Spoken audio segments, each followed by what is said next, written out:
Hi friends, I wonder if I'm the only one who feels like the world's gone completely mad.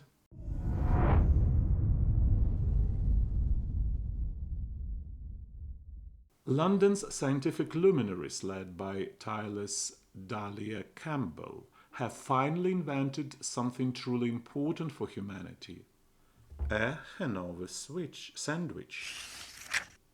No Mars rockets, no immortal artificial intelligences.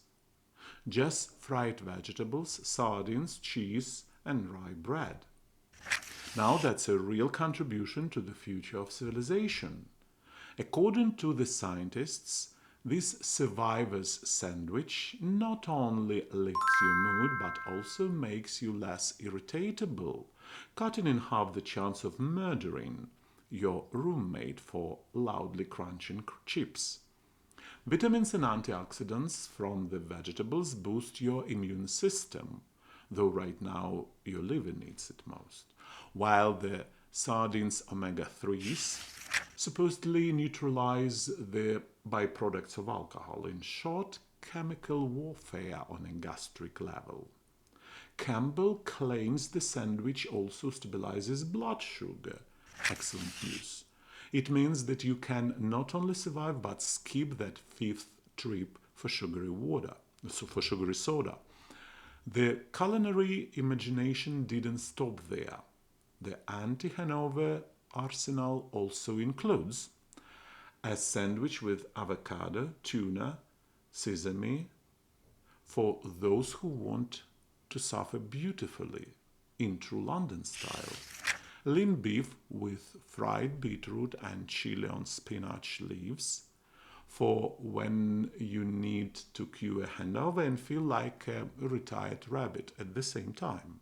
In the end, we must admit, while some people are searching for a cure for cancer, the real heroes of science are saving humanity the proven way, through the stomach. Now, if only someone would invent a sandwich for stupidity.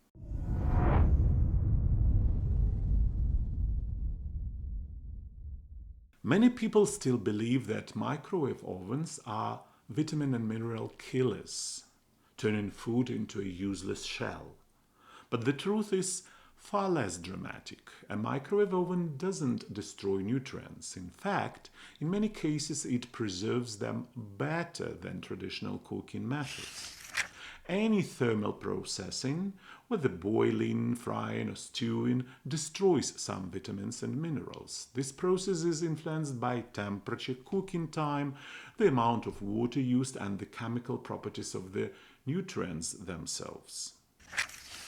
Vitamins from the B group and vitamin C are especially sensitive as they quickly break down under heat and dissolve in water. That's why long boiling is the sworn enemy of fresh vegetables. Microwaves, however, have the advantage. They cook faster, use less heat, and require little to no water. As a result, there are fewer destructive factors, and food retains with more nutrients. Of course, there are nuances. For example, vitamin B does lose activity when heated. But even here there is a solution, just shorter cooking times. Scientists note that in terms of nutrient content, food prepared in a microwave is not much different from food cooked the old-fashioned way. The best option for vegetables is steaming. There are exceptions though. A 2003 study showed that broccoli cooked in a microwave lost 74% of its phenolic compounds, while boiling caused a mere 66% loss. And one absolute taboo is breast milk.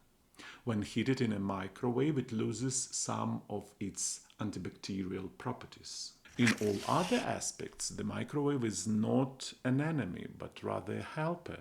It allows faster cooking, preserves vitamins, and keeps food more nutritious. So instead of the ordinary destroyer it's sometimes made out to be, it's actually a quite caring tool. if used wisely.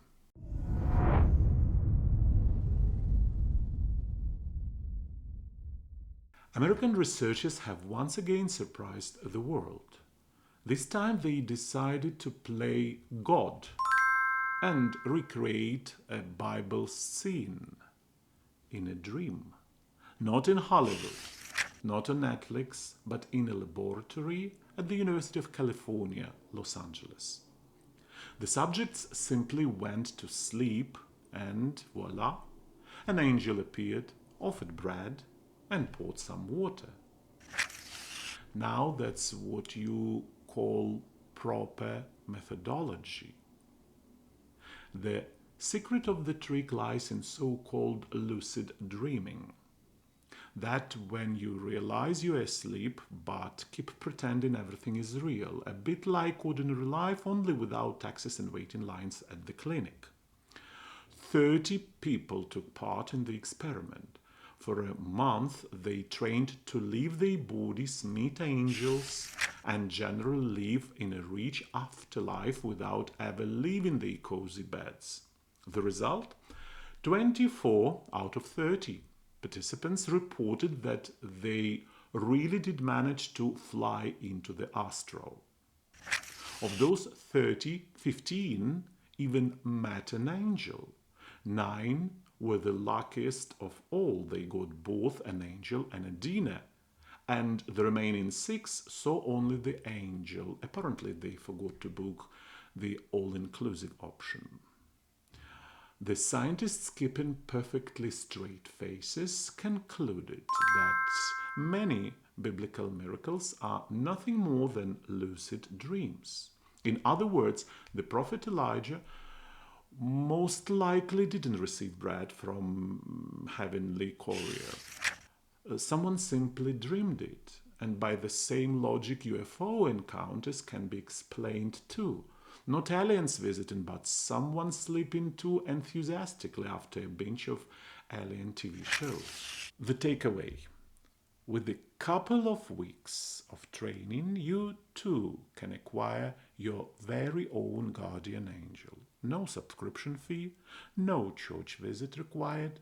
All you need is an early bedtime and faith in the method.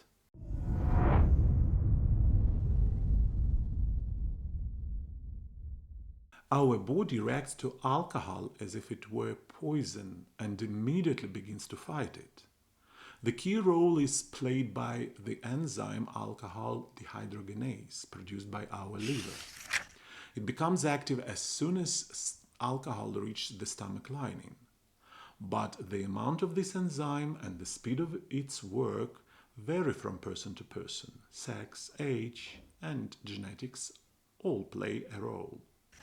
That's why on average, men get drunk more slowly than women. But with the age, the situation changes. By around 60, men's ability to process alcohol decreases, and women may tolerate alcohol better now. Heredity also plays a big role. For example, many Asians have a genetic mutation that interferes with the normal functioning of the enzyme. As a result, they become intoxicated more quickly and tolerate alcohol worse. Similar traits can also be found in people of other ethnicities. If one parent in the family always had a strong reaction to alcohol, there is a high chance that the children will inherit the same alcohol incompatibility.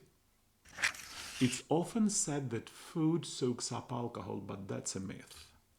In reality, a full stomach closes the valve leading to the small intestine. The body knows that the food must be digested first. That gives enzymes more time to neutralize alcohol while it's still in the stomach. If you drink on an empty stomach, the alcohol almost immediately passes into the small intestine, where the absorption area is over 200 square meters. Plenty of room for it to spread, causing intoxication much faster. It's also important to remember that interaction of alcohol with medications, for example, aspirin. This drug reduces the production of alcohol dehydrogenase.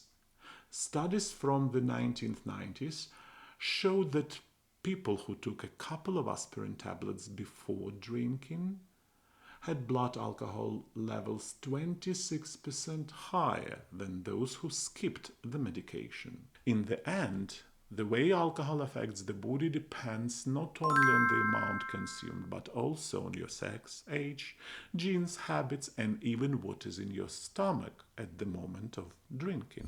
What do you think about it? I'm really curious to hear your thoughts, my friends. Share them down in the comments. I'll be reading them all.